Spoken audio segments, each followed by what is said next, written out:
Sepekan pasca Lebaran, petugas kepolisian dan juga kantor kesehatan pelabuhan atau KKP masih terus melakukan pengawasan terhadap penumpang antar pulau yang datang ke Kota Makassar. Petugas melakukan tes swab secara acak pada penumpang kapal yang tiba di Pelabuhan Poterep Makassar. Petugas pun menyiapkan hingga 400 alat tes antigen untuk para penumpang. Berdasarkan data petugas, setidaknya ada 4 kapal antar pulau yang sandar hari ini dan membawa 98 penumpang.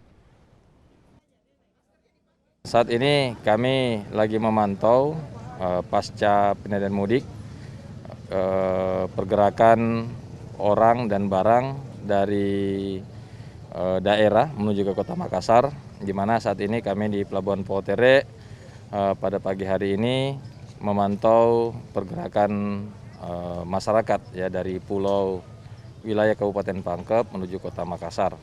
Untuk hari ini ya sudah ada 4 kapal yang sudah bersandar dan kita melakukan pengecekan kepada setiap penumpang ya, baik suhu tubuhnya, sekaligus juga berikan himbauan protokol kesehatan dan juga diberikan pengecekan swab antigen gratis di tempat kita ini untuk mengecek setiap penumpang yang akan masuk ke Kota Makassar. Oke, kalau untuk pengecekan